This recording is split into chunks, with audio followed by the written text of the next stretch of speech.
ദർശനം കാണാനിന്റെ ഹൃദയത്തിൻ കവാടം തുറക്കൂ. ആത്മീയ ദർശനം കാണാനിന്റെ കണ്ണുകളെ തുറക്കൂ നീ. സ്വർഗീയ ദർശനം കാണാനിന്റെ ഹൃദയത്തിൻ കവാടം തുറക്കൂ. ആത്മീയ ദർശനം കാണാനിന്റെ കണ്ണുകളെ തുറക്കൂ നീ.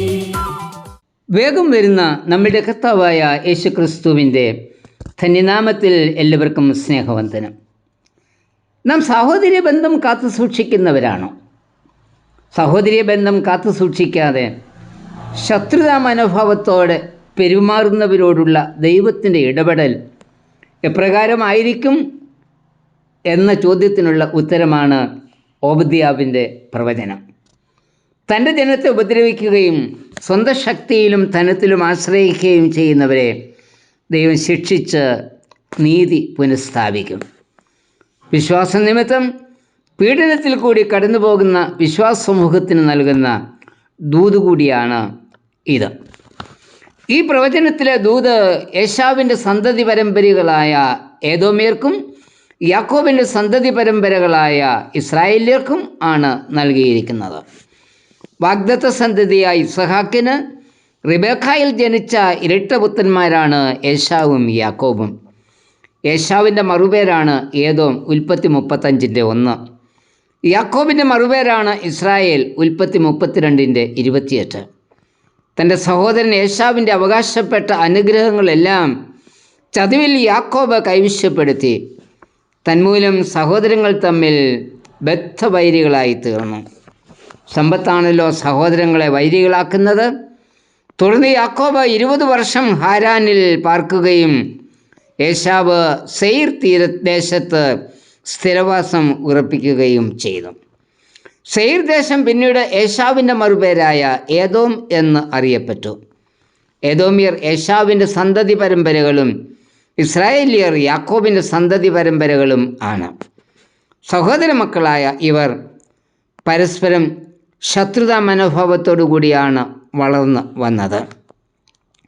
BC 586 നെബൂഖദ്നേസർ യെരുശലേമിനെ ആക്രമിച്ച് കീഴടക്കി. അന്ന് ഏദോമ്യർ തങ്ങളുടെ സഹോദരങ്ങളെ സഹായിക്കുന്നതിനു പകരം നെബൂഖദ്നേസറിനെയാണ് സഹായിച്ചത്.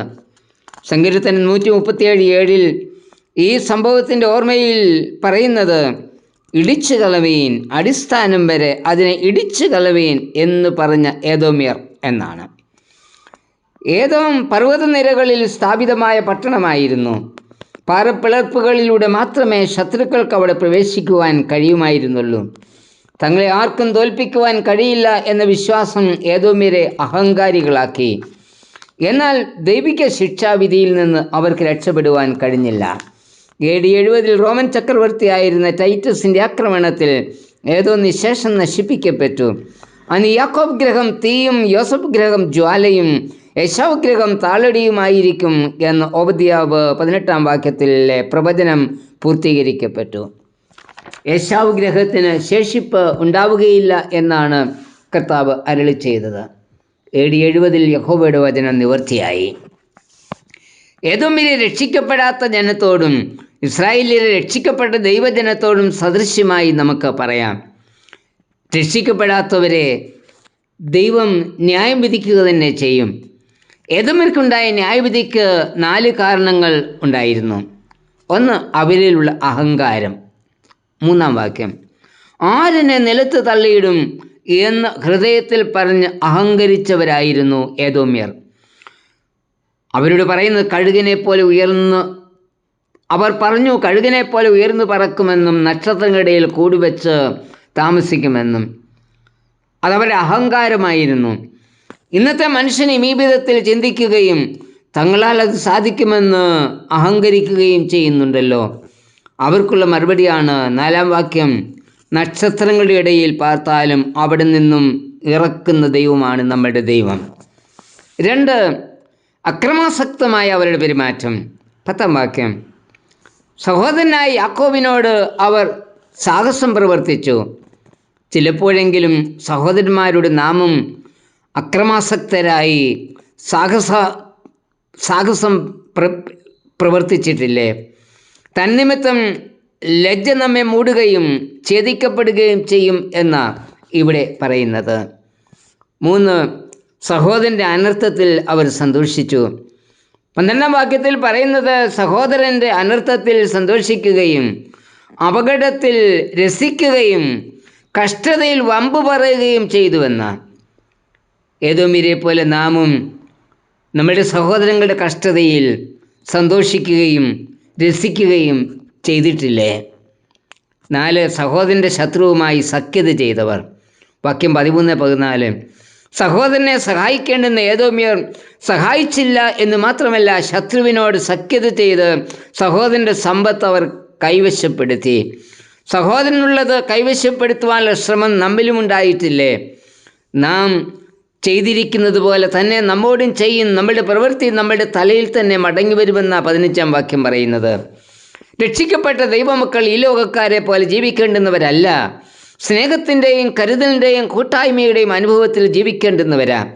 രക്ഷിക്കപ്പെട്ടവരിൽ അഹങ്കാരമോ ചതിവോ ഒന്നും ഉണ്ടാകുവാൻ പാടില്ല. അങ്ങനെ വന്നാൽ ദൈവത്തിൻ്റെ ന്യായവിധിയിൽ നിന്ന് ഒരിക്കലും ഒഴിഞ്ഞു മാറുവാൻ കഴിയില്ല.